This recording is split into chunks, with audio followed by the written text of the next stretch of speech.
Helen, who are you and what do you do?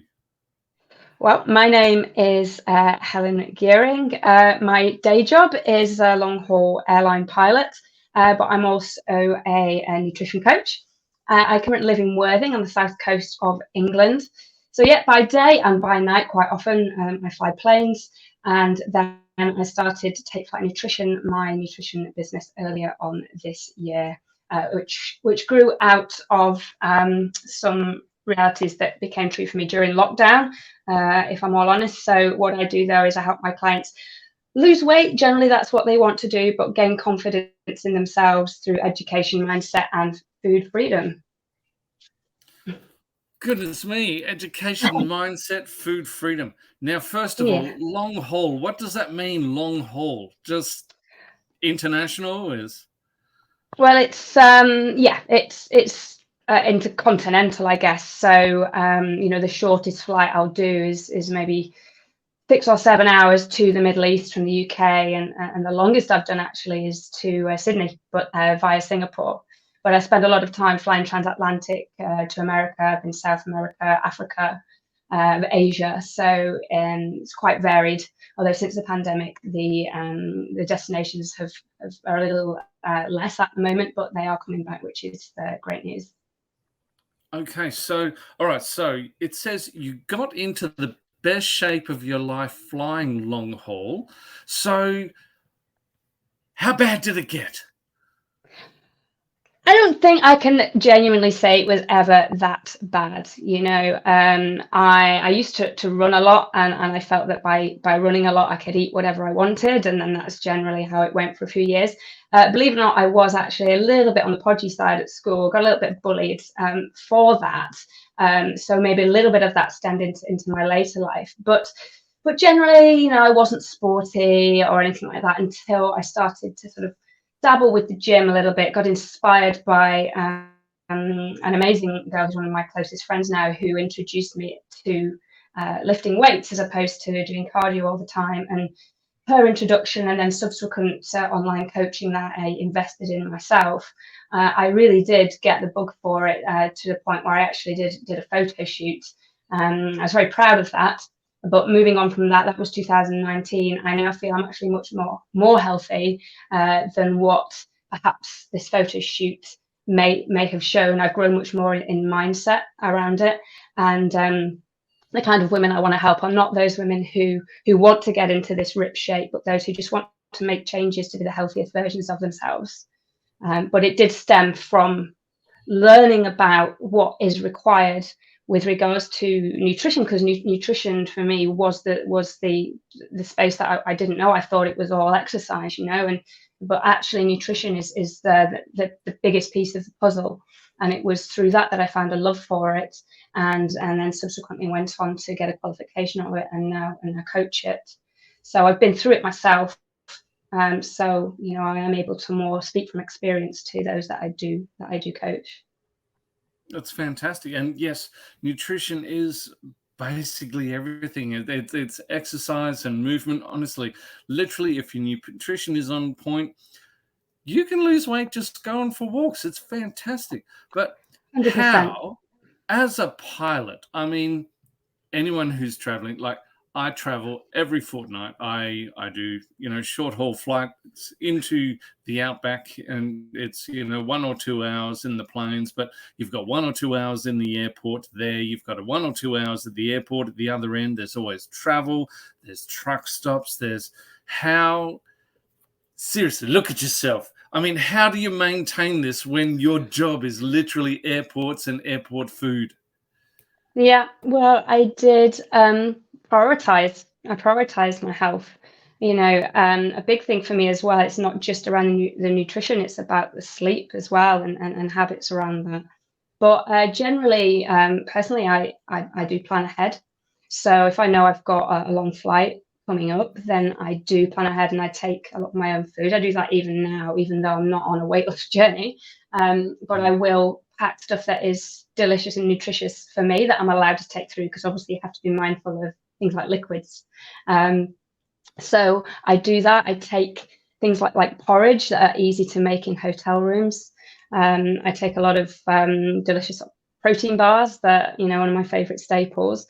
And then when I'm out and about, you know, I just use tools that, again, I teach my clients around, you know, the healthy plate model. So generally, I'll always look at a menu. I may even look ahead. If we as a crew decide to go to a particular restaurant, for example, I can look ahead and see the menu and see if there's anything that's going to be more inclusive to my personal goals, which at the minute is just maintaining my health. And so I will, you know, choose something that's high in protein, that perhaps has a decent side of vegetable, which is not always easy to get in America, for example. But generally, in places, they will, you know, offer you alternatives. You can ask for, you know, sauces on the sides and things like that. So it's just little tools that you can implement. And a lot of it, again, is mindset. You know, it's asking questions. You know, is this what I'm about to consume? Is this going to help me with my goals, or is it not? And just question that.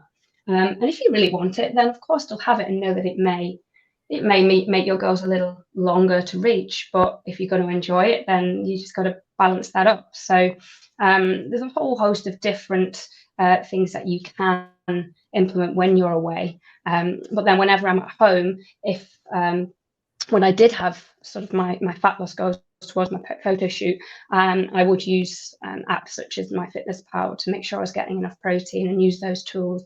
So it was a little bit of a mixture for me. And equally, coming back on a flight, generally if it's overnight, I'll try and not eat anyway, because I do believe we should give our gut a rest. But there are places you can go, like Whole Foods, and you can get nice big salads with you know, some chicken or some beans, and you make these delicious salads, so you don't always have to choose the plain food. But I will have it sometimes, because, you know, sometimes I fancy it, sometimes it's quite nice. So nothing's banned. I just make sensible choices that I've learned over the years of doing this. I've been doing it for quite a few years now, so it's almost second nature to me now. I love the way it's simple choices, and as well as the self-compassion. I love the self-compassion aspect of it. Like, if you are going to have it, then enjoy it. Don't beat yourself up over it. So many people, they have the bad food, they beat themselves up over it, and that in itself is going to send them into that downward spiral, which, oh well, I may as well keep going, or oh well, I may as well not bother going to the gym. And I love the fact it's just like, you know, just let yourself have it. It's okay. Absolutely. And I see this all the time, is that, you know, somebody will have what they label as a bad food, and then think, well, I may as well have the whole packet. I've messed it up now. And I think, oh, I may as well just start again on Monday.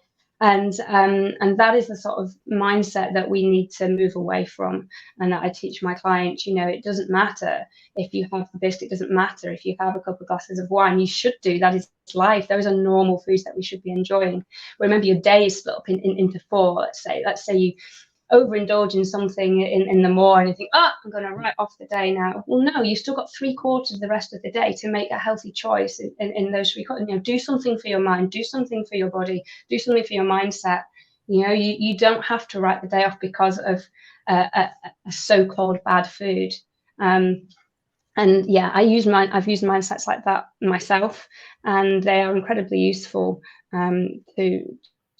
to live life really by. You can lose weight and live life at the same time. That's how it should be. It shouldn't be segmented into, right now is a diet time, now is life. Oh, back to diet, back to life. It should flow like a wave. Exactly. I love that. I love the way it's just like, it shouldn't just be a diet time. It shouldn't be. I love that. It's just like, if we can make it our lifestyle. But I just love what you said then. Do something for your mind. Do something for your body. Do something for your mindset. I just love the way every single one of those statements is a self-care statement. However, Yes. it's a self-development tool. It is going to make you better. It's going to enhance your life in every way. And I just love that. But it came across very loving, Helen. It really did. It was just, do Thank something you. for yourself. You know, and I absolutely love that. All right. So, clients' biggest struggles is weight loss? It is. That's generally, I guess, what clients are looking for when they come to a nutrition coach. But a lot of a lot of my clients, what they struggle with the most actually is time, and that they want this weight loss, but they struggle with the time to allocate to do it. And it's generally just the last few pounds here and there. But again, it's down to mindset and a lack of understanding around nutrition.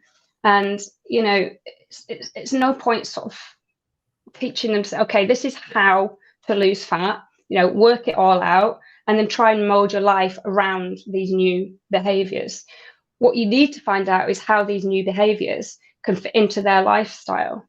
So, and a lot of that time it is the time that's the problem. So the way I work is to speak to the clients, and we find ways together that they can find the time to implement these rather than sort of the other way around, because it has to fit in with them.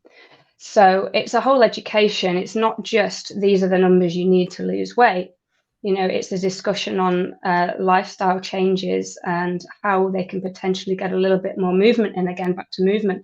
And one of the most important things is self-care. I absolutely, I don't want to use the word demand, but I certainly thoroughly suggest that my clients factor in 5 to 10 minutes a day for self-care. And it can be as little as 5 minutes, because just taking that time out allows them to concentrate on them. And I think most people can find 5 minutes in the day, even if it's to have a cup of coffee and go outside and welcome the morning in with gratitude. Then those little things set you up well for the rest of the day and reset you. And we're all high performance vehicles. We are, as humans, and we need fuel and we need servicing. And if we don't allow that to happen, if we're constantly on the go looking after everybody else, then we're not going to be our best selves for our loved ones. So I am a nutrition coach, but most of what comes into it is looking at lifestyle and how habits can be implemented to help with that weight loss goal, along with the science behind it. Of course, if you want to lose weight, it's energy in, energy out. That's the science of it, but it's the psychology around it and making that work for them that is sort of the backbone of my way of coaching. I think I digressed a little bit there, but no, that's apologies totally if that's fine. the case. I just love everybody I talk to. The people come to them because of one problem, and so you're a nutrition coach, so people are coming to you because they are overweight, but the problem is not the problem. It's almost like all coaching. It's like the problem is not the problem. They're coming to you for weight loss because obviously nutrition, when in actual fact, it could be lack of sleep. Like you're saying, it's lack of care. You're being too busy. You've got too much work on. Which all these other things have flow-on effects into every other area of their life. And I just love the way that you address all of those. You're not just like, okay, well, here's your diet, off you go. It's okay, well, let's look, how can we do this? How can we, help you to love yourself more? How the self-care aspect of it, just little bits and all these different things. But also what you said, we are all high performance vehicles. I love that. That is absolutely amazing, because because in their lives, everyone is generally at peak levels, because whether it's family or even if they're overweight, they are still 100% have to turn up for work. They have to turn up for the children. They have to turn up for their spouse. So yes, they are high performance. That's a really, really excellent statement. I love that. All right, so exactly. All right, so how do we overcome them? So you're saying you just actually have those conversations between all those people, and you find out how these things are going to fit into their lives. Yeah, those we do, and we have check-ins and conversations throughout the week. I have various documents and things to help them with things such as scale weight and what it actually means, and again, mindset and journaling. I am a big one on journaling. So there's all sorts of things, but again, I can't say it's any specific thing, because it depends on the client. So everybody has different needs, and some people will need more help with one thing than another. So again, it is very, very individual, and we talk through it and work through it in it's initially a 12-week block, but with the option to continue. But it's interesting to see how my clients develop. As I say, they come to me with like weight loss goals, and maybe picked an arbitrary figure that they'd like to weigh at the end of, maybe not the end of the 12 weeks, but certain on. And by the end of it, and I had a wonderful call with a client this morning. We were both quite emotional because she was telling me that she no longer looks at that number on the scale as her self-worth. She just went away on a trip and got back and has put a bit of weight on, which we knew would happen because of XYZ that we've talked about. And yet she's come back feeling, she said, Helen, I feel like the healthiest I have. I look great, I feel great, and I'm not bothered that I step on the scale. It doesn't make me feel sad anymore. And that's the sort of development we're looking for. And she has lost weight, 100%, and she's toned up and all those good things in a sustainable way. So yeah, it's always very individual, the journey that somebody's on, and I'm just here to facilitate and ask the questions, and I post challenges as well. We have a little Facebook group, so I post challenges, which helps keep people accountable, because a lot of the time it's motivation, accountability are a huge part of having a coach. So many parts to the kit. That's awesome, and I love the fact that it's not linear. It's not, okay, that's it, we're going in to lose 5 kilos and we've lost 5 kilos. I love the way that the goals change. I love the way that the signposts change. I love the way that people actually realize for themselves that everything that we're concentrating on in the beginning, oh, my life's going to be better if I weighed this much. Yeah. And in actual fact, there is just so much more, and everything changes. So much, and I can speak from experience on that. I've been very lean. The pictures on my socials, I picked from my photo shoot because I'm very proud of them. I'm very proud of what I achieved, but I am actually thinking of changing those photos because I'm not entirely sure it's sending the right message out. Because when I was that lean, I felt great, but I also remember how much I had to sacrifice to look like that. I know what I weighed then. It's not my happy weight. It never was. I challenged myself then. I had, a few other things going on in my life, which, and I made that a focus to sort of give me something to focus on for other things that weren't going so well. So, it wasn't a happy time. Of course, I'm still proud of the photos, but I know from fact I'm much happier, heavier. And yeah, you can't see my abs anymore, but I don't care. I'm over that. And it's a different mentality. I want to be able to say that I lived my best life and I enjoyed life and I didn't over restrict. And I don't want to, get to 50, 60 years old and look back and think I spent 5 years of my life, not having the biscuits or not having the dessert, because you only here once, maybe, who knows? But as far as we're concerned, you only get one life. So implementing habits to enhance that, and lose a few pounds here and there, but in a sustainable, enjoyable way, because I know what it's like to aim for a particular weight, and it's freaking hard. Yeah, especially when that becomes the be all and end all of life. So what a lot of people don't realize is all like bodybuilding competitions, body shaping competitions, they don't necessarily have anything to do with health. 100% no.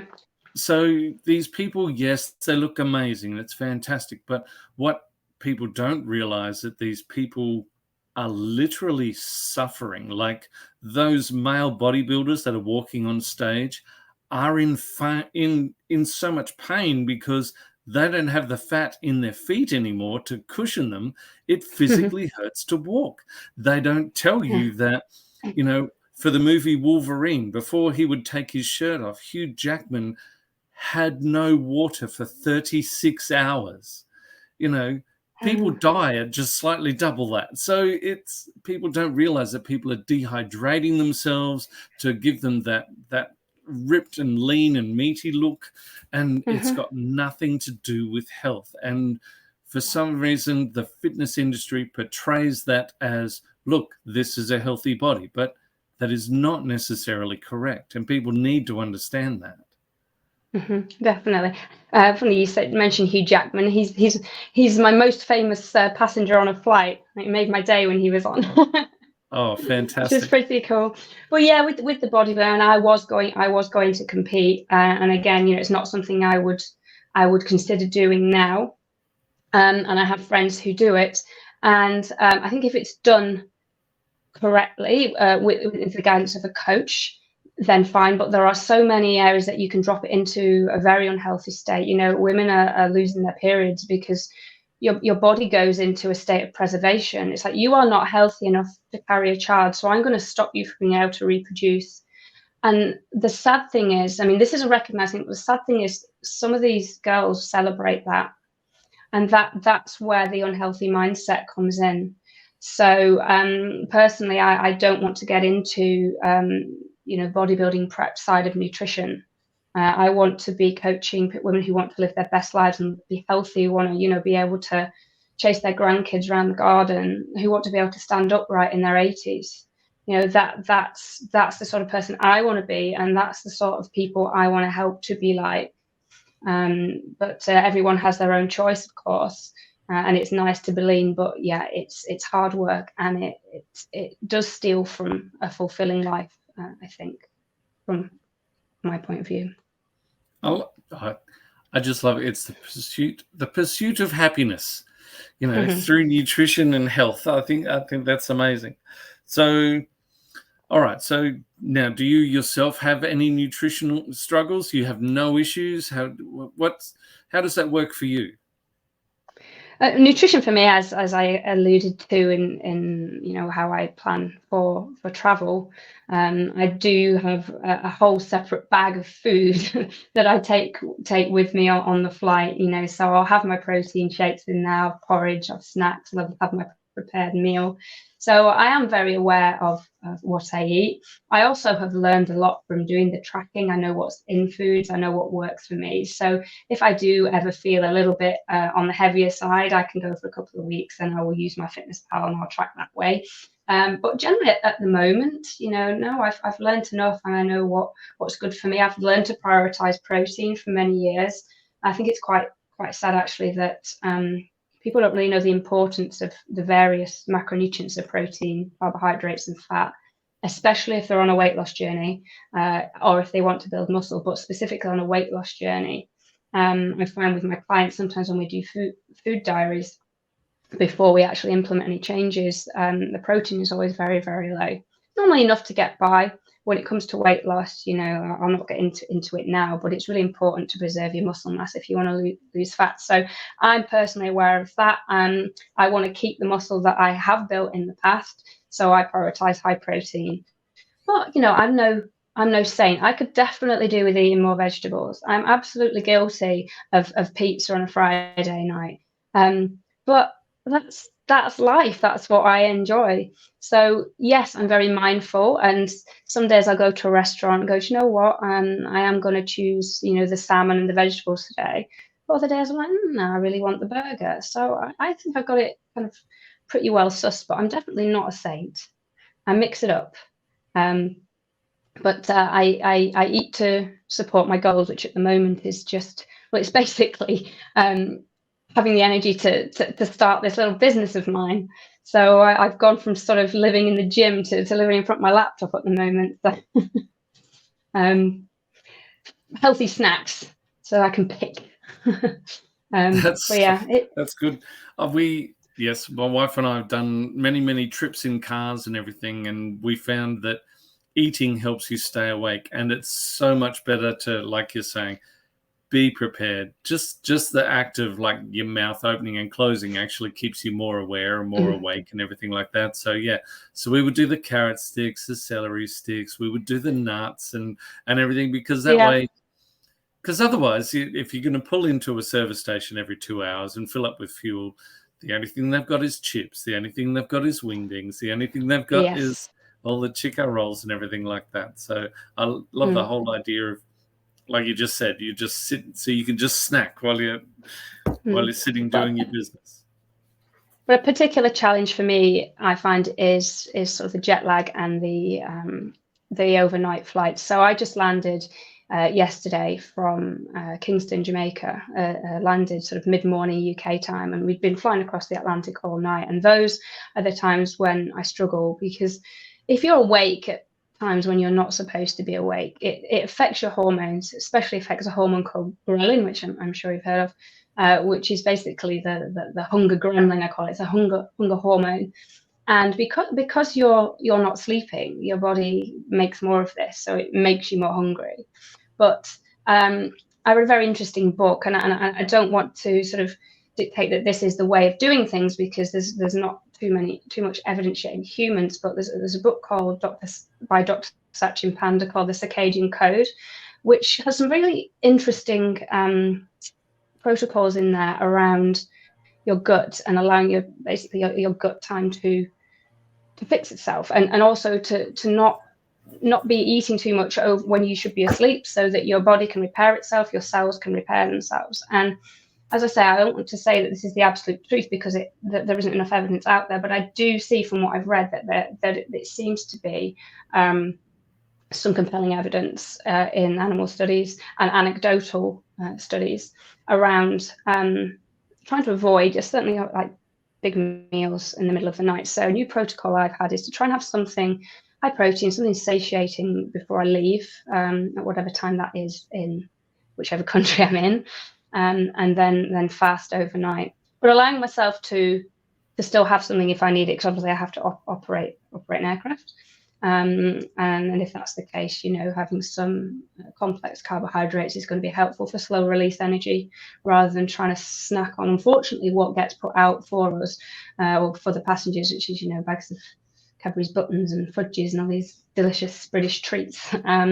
So again, having stuff there for me to snack on, that's going to give me more slow release energy, especially when it's coming towards the end of the flight, when we have to land the plane, is really important for me. It's not as important if you're a passenger, but I do think there's something in giving your body a good at least 8, but better off sort of 12 hours off in the hours of darkness. But again, it's not been proven yet, but it's an interesting concept that I am quite interested in. So I implemented that into my own personal protocol. I've actually read that before. For one of the best things for jet lag is actually fasting. Instead of waking up every 2 hours on the flight when they go to feed you and things like that. Some people actually recommend fast for the flight. It's not going to kill you. You're not going to die. And that way, when you get to your destination, have the meal that they're up to. Which means, and so you're telling your body what time it is. Your body is actually grateful for the food, and people actually find, and I have found myself with, before COVID, we were traveling overseas to the UK and to Europe, every year for about 5 years, and that's exactly what we found: the fasting beforehand, and then you just catch up with the locals, and it never really hit us. That's really good advice. It is really good advice. If you can get onto the local time zone and eat a meal at the appropriate time to where you're at, that is a really great thing to do. It's not great as crew, because you're very often only getting 24 hours there. In that instance, I'm quite a big fan of morning and evening light as well, to help with the circadian rhythm. And I take one of those little SAD lights, seasonal affective disorder lights. So if I'm there for 24 hours, I'll actually turn that on at the equivalent time that the sun would be rising in the UK, if not a little bit earlier. And that helps keep my body in some sort of routine. But if I'm going back within 24 hours, if it's longer than that, then I may or may not. It all depends. I just have to see what's coming up and how I'm going to deal with it. But for most of us who aren't crew, who are going away and you're going to be there for a week or so, then 100% get onto the local time as soon as you can, and have whatever meal that it is. Even if you don't fancy, a steak, the equivalent, if you think it's breakfast time, just do it. your body will thank you for it. And do some movement as well. Get out for a walk around the block or something. Get some fresh air. Are all good things to do once you land at whichever exotic destination you've flown off to. Now, everyone, Helen just mentioned a light for seasonal affective disorder.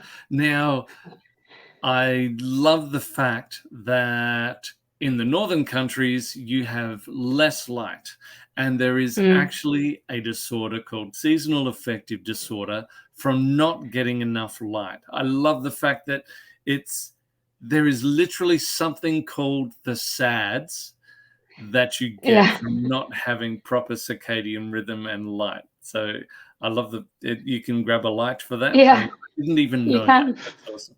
Really? Oh no, yeah, it kind of emits the equivalent wavelengths that the sun would at, I say, early morning. I can't remember the exact wavelength numbers and things, but yeah, it's certainly more of an issue, for really northern countries like Scandinavia. People can get really depressed from it. But I'm a huge advocate of getting morning light, because that first dose of sunlight, it affects receptors on your retina that basically start your body clock going, so your body knows it's morning, and the same in the evening, those wavelengths, is why it's not a great idea to be staring at screens in the evening. It's telling your body that it's not evening yet, it's not dark yet, so it will potentially affect your sleep. So anything you can do to get that morning light. Like what I do in the morning, I have a little routine where I'll get up and I'll perhaps do 20 minutes of yoga, 10 minutes of meditation, but then I make my coffee and I go outside with it. And I stand outside. We've got a little balcony here. Stand outside and take in those wavelengths of light. It only takes like 5 or 10 minutes, but that's when I do my gratitudes, and that's when I do my affirmations as well. Just standing outside, and I'll say them out loud. And this is all before checking my phone. And then I'll come in, I'll finish my coffee, and I'll journal before, and then plan my day. And that's how I like to start my day when I'm at home. But I very much think that getting morning light outside is better, because a window will deflect it. You'll still get it. It might just take you twice as long, 3 times as long. But if you're getting light first thing in the morning, if you can get outside, even better, go for a walk. It's going to set you up. Going to set you up well. So again, nutrition with movement, sleep, mindset, and also light is something I encourage that people try and harness in their lives, especially if you're stuck in an office all day. And sometimes in the UK, you can be getting up and in the office at 8:30 in the morning, you don't see the sunrise, and you're coming out at 5:30, 6 o'clock at night, and you potentially haven't seen the sun all day, and that is hugely detrimental to health. Your body needs that. We've evolved. Sunlight is so important.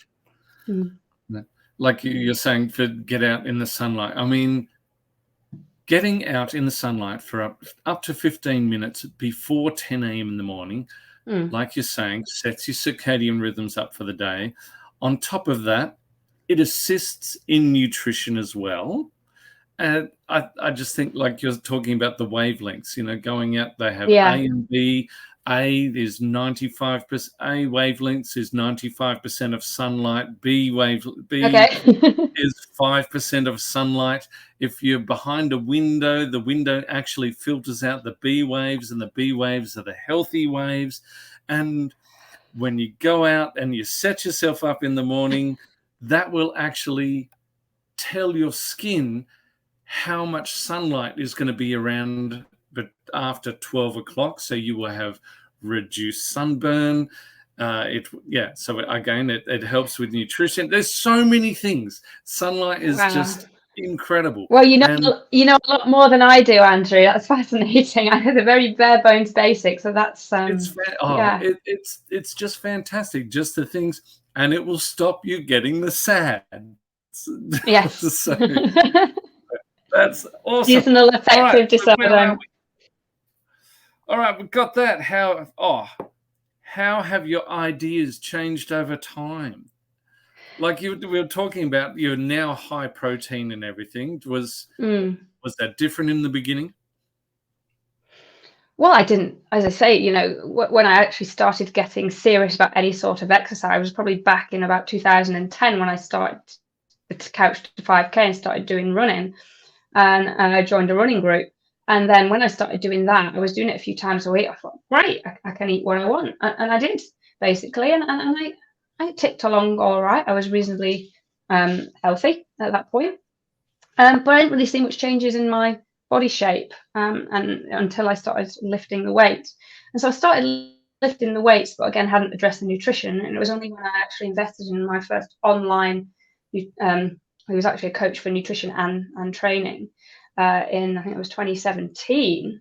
So I was actually 37 years old, that I actually started to learn about how nutrition is the biggest piece of the puzzle and how it can assist. I was going through a hypertrophy, so a muscle building goal at that stage. And when I started seeing results, that's what prompted me to do the photo shoot. So, but yeah, my mentality changed massively towards nutrition once I started working with him, and it has been ever since. I stopped running for a while. Now I do a bit of both. So I know how carbohydrates are so important now for running, especially long distances, and how the different muscle fibers work, and how we recruit different muscle fibers depending on how hard we're working, and how that requires carbohydrate, because it can only use carbohydrate without oxygen, etc., stuff that I talk to with my clients who do a lot of running. So mentality has massively changed from when, well, I didn't really know anything. I just thought it was, well, get out there and do, shed loads of cardio, and you can just tick on by. I've learned so much. It's just why I wanted to actually get qualified in it. I did it for myself. I learned so much, and then I thought about doing a course in nutrition, but I never really had the time to do it, being a full-time pilot. And then I guess I look back now at the pandemic as being a huge opportunity for me, because at first it was a rather scary concept. When you work in aviation and all of a sudden all your aircraft are grounded, coupled with the fact that I was newly single then and living on my own, and had all the bills and stuff by myself, it was really scary time for me. And so through the pandemic, I thought, well, if I'm not rich in money, I'm definitely rich in time. So I invested the time in actually doing the course, and learned so much more from that course, more than what I'd obviously learned from being a client. I learned so much. I'm fascinated by it. And in that time as well, I also grew a lot in mindset. So you learn a lot about yourself when you live by yourself and are forced to be by yourself for the best part of a year in a pandemic. So I grew both in my nutrition knowledge, but also in my mindset and what was important to me. And I learned that, there's no point dwelling on the things that you can't change. So work on the things that you can. And one of the things that I could change was give myself more opportunity in the future. If I was ever in this situation again, you join a major airline, you think you're sorted for life, and all of a sudden that potentially can be taken away from you, because my seniority wasn't the best, and we did lose some pilots. So so that's why I actually went ahead and did the course. I didn't actually know I'd actually use it and be a coach. A lot of it was to satisfy my own craving for more knowledge. But throughout the pandemic as well, towards the end of it, I actually met my current partner, and he has been hugely influential in my life and encouraged me to actually go out there and use this knowledge and help people. Another thing that changed for me was around business. I didn't know the first thing about business. I thought I got this qualification, and then, well, how do I get clients? And I knew nothing about marketing and sales. I still don't know that much, if I'm honest. But my partner he's done a lot of self-investment and development, and he sort of really helped me realize what I need to do in the background with regards to that. So I got my own coach for business, which I just didn't even know existed. And through him and my coach and my own mindset and my friends and support groups, I have actually surprised myself. You just said to me 2 years ago, Helen, you'll be running a nutrition coaching business. I'm just kind of, what? I'm a pilot, I don't do that. Yeah, here I am. But it's not just been me on my own. I've had a lot of encouragement. But yeah, I have a lot to thank the pandemic for, but I have a lot to thank my past self for as well, by taking the step to change my own life. before I was able to help others that I am doing now. Again, I probably digressed a bit there as well, but it just seemed to flow. Boom. Just boom. Honestly, Helen, it's amazing. Everything I am amazed. Everything about you it's coming from a place of love. And I know that sounds wishy-washy, but No. it's absolutely amazing. You really, really care for the people you want to help. You really care. How do we tell people that if we can fix our nutrition first, everything's going to be so much better? Because the fitness industry, everything's about getting in the gym. Everything's about, changing your body shape. Everything's about, get in there. How do we let people know that if they can do their diet and their nutrition and, and their mindset and everything, their normal everyday lives will be so much enhanced? How can we get that message across to people? It's difficult, isn't it? Because this is the sort of thing that should be taught in schools, or people go to the doctor because they've got this, that, and the other ailment, and it's always about cure rather than prevention. And so much could be prevented with sound nutrition knowledge. But the problem is, I think people at the minute, they have to want to go and seek out that knowledge. It's not there for them on a plate. It's not out there in society as much as it should be. So I guess people like you and I can just do our bit by trying to get out there on social media and educating people at work. I try and do little snippets. I've joined blooming TikTok, for God's sake, to try and help people on TikTok. But it's just having conversations and encouraging people to listen to you. Like you say, I do get enthusiastic about what I'm talking about. We start talking with people at work. I digress a little bit, but I suffered massively from imposter syndrome, or as a friend of mine actually rephrased it, which I think is much better, and it's healthy humility. But I really suffered with imposter syndrome. Even coming doing this webinar, I would not have done that in the past. But I've also got over that by seeing, almost standing and watching myself when I'm talking to people, and I just hear this enthusiasm, this knowledge come out of me, and there's a little version of me stood here going, "Listen to you, Helen. You know what you're talking about, and look how enthusiastic you are. You need to share that." So I'm trying to do my bit by sharing, getting it out into the aviation community, because I think there are certain communities that could do with even more help, and aviation is one of them, just because of the disruptive schedules, the plane food, the nights out of bed, the jet lag. Also, sort of hospitals who have similar shift work. These are the sort of people I think need to get the message even more. I don't want to say it's easier for people with a 9 to 5 to implement these things. It isn't. Everyone has their own challenges. But how to get it out there mainstream, I don't know. We just got to start small, I guess. And the more of us that are out there educating, eventually, hopefully, it will sneak through. And the most we can do is help those close to us and advise those close to us. And it's up to them to choose whether they take that information and use it or not.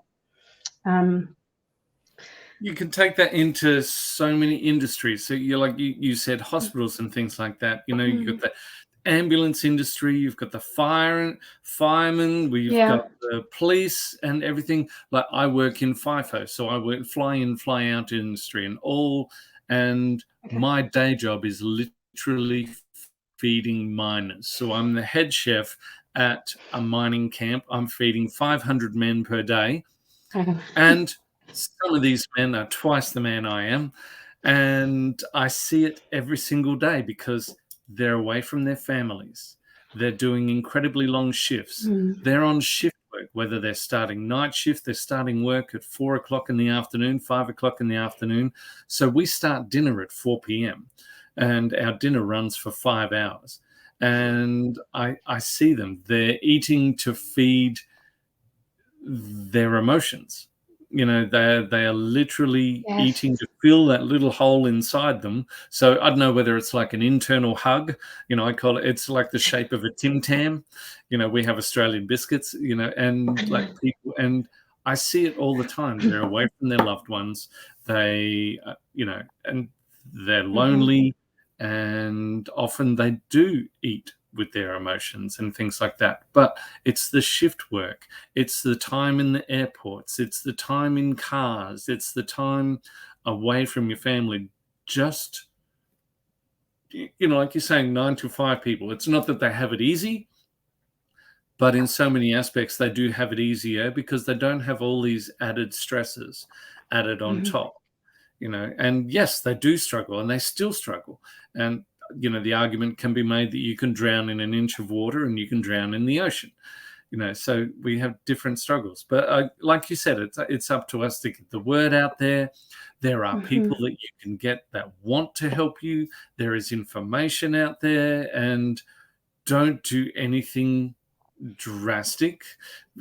Just ease into things gradually and use that self-compassion and use that self-love. It's like, okay, I slipped up, doesn't matter, tomorrow's a new day, and just do it with love.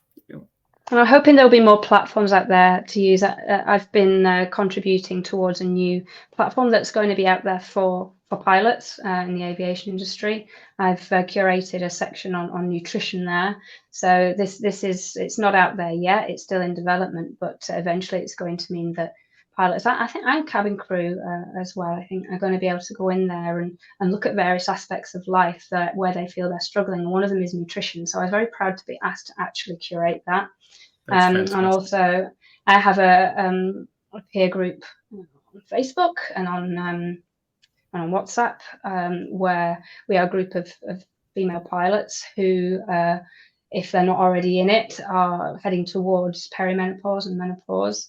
And there's a lot of misinformation out there around nutrition.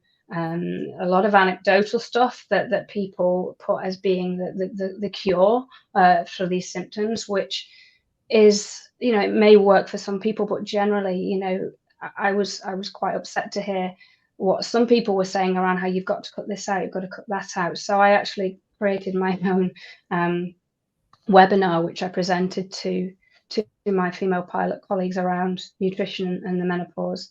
And the feedback I got from that was good. And they've gone out there knowing that, they don't have to cut out carbs, they need carbs, and armed with other tools that aren't going to stop the symptoms. They're certainly going to help them with a better quality of life. So the fact that I can do that, the fact that I've even helped one person, like, my heart is full, and I hope to continue doing that sort of thing, helping as many people as I can while still flying, because I love that too. It is good. Chefing for me is one of those things. I absolutely love it and I absolutely hate it, and that's it. I want to get out and I want to be a coach, and it's just, but I really, really enjoy this. So I'm loving doing both. I'm loving talking to all different people and finding out all aspects, and I'm meeting so many legendary human beings. And I'm telling you now, do not have imposter syndrome, because you know what you're talking about. You're passionate about what you were talking about. But on top of that, you're doing it from a heart of caring, which comes through in your very demeanor, and it's very enriching. So please don't feel that way. It's amazing, and it's definitely a pleasure to speak with you. Now, we've gone through nutrition. We've gone through some of your mindset. Family and friends, you've talked about, you've had a business coach, you've got a wonderful supportive partner, and the social. Do you find the social aspect helps with your nutrition or hinders your nutrition? I don't know. I think it's kind of a separate thing to me. My social life. Although the odd time I might talk about nutrition, a lot of the time don't. So I like to have time away from it as well, and that's something I've been guilty of in the not too distant past, is just going, blinkered in, just business, which it does require a lot of work, but I was neglecting sort of friends somewhat. So I like to, I guess, keep it separate. I have my running group, Yeah, I have my friends. I've only lived here since April. I moved. It's only an hour away from Hampshire, but my two best friends are over in Hampshire, so I want to make time to go out and see them. My parents are in up in North Yorkshire, which is in the north of England. So it's a good 6-hour drive. So it's important for me to sort of touch base with them during the week. But my parents are hugely supportive. They don't quite understand this nutrition thing that I'm doing, because they've seen their daughter grow up, go through school, university, and end up flying planes. So they're super proud of me. So when I say I'm doing this nutrition course, they don't quite understand it. And I think it has kind of touched on my heartstrings a little bit, that I want them to see how passionate I am about that. But I guess it is from a different generation thing. And I know that their support is 100% there. But to me, I need to make sure, when I phone mum and dad, we very rarely talk about nutrition. It's like, how was Kingston? But that's okay. That's okay. But and then my partner, he is my absolute strength, honestly. But he's working very hard as well on his sort of extracurricular. What's the word? Side hustle stuff. So we're both very focused, but we both understand where we both are in our businesses, and we make time to come together and say, right, tonight 8 o'clock we're finishing, let's have some couple time, and we'll sit down and we'll set goals as well, so we know where each other is. I couldn't have done this without him, that's for sure. But yeah, it's a separate compartment for me, I guess, from my nutrition, my flying, my friendships, and my family. But they all fit in. I do make time to prioritize all of that, and time on my own as well. Nothing more alike than going out for a walk, being mindful, either with or without my podcast. But and to be honest with you, I need a 10-day week and a 36-hour day to do everything I want to do. But I just got to stick with what everyone else has. Awesome. Okay, so winding down, what would you recommend to give people the best chance of success in their daily lives? Self-care, I think, is really important. You got to take time out for yourself, as I alluded to before. We are these well-oiled machines with these vehicles where you do need to prioritize yourself before you can help other people. But I find having a routine, journaling, trying to get habits into your daily life can be super beneficial to help you on that path. To say, I have my little ritual that I do in the morning. But I think mindfulness is hugely important as well. There's something so powerful about actually stopping in your day and looking around you and being aware of what's around you and the beauty of life, and bringing gratitude to that. Because I think a lot of it stems from mindset. One thing I teach my clients, and I do quite often myself, is a little mindset exercise that really resets me. And you can do it at home, you can do it in the garden, you can do it anywhere, but I like to do it out on a walk, or I'll find somewhere to sit or stand. And it's a 5, 4, 3, 2, 1. So first of all, you look for 5 things that you can see, and you really look at the detail. You can go for a walk and you don't notice anything, but if you stop, you look at the sky, for example. Where are the clouds? What color are they? Are they moving quickly? Are they moving slowly? The grass is, what color is it? Right over here at the minute, it's pretty parched because we've had a bit of a drought. But anything you can see, 5 things that you can see, and then 4 things that you can hear. Really listen. It could be the birds singing, it could be the wind in the grass, it could be the ocean, it could be people walking. But 4 things that you can hear. 3 things that you can feel or touch. So it could be the ground underneath your feet. It could be picking and feeling a blade of grass. It could be the way your shirt is on. It could be anything that you can feel. 2 things that you can smell. This is the one I struggle with because I have a really bad sense of smell. But there could be something burning, in the distance. It could be the smell of the sea air, or just the fresh air. And then one thing that you can taste. Now that's quite difficult as well, but I have been known to take a drop of water off a leaf and actually taste that. And it just brings all the senses in. And after you've done that, you know, you've reset your mind. You've focused your mind on off of the pressures of the day, or the things that are spinning around that you've got to do. You've got to go back, you've got to pick the kids up, but you've just redirected the power of your thought to a different part of your brain. I can't remember which bit of the brain does what, but it takes it away from the busy part into the calm part. And then you don't have to do part 2, but quite often part 2 later on the day when I'm back home, I'll sit down and I'll close my eyes and I'll revisit it. So I'll remember the 5 things I saw, the 4 things I heard, the 3 things I felt, the 2 things I smelled, and the 1 thing that I tasted.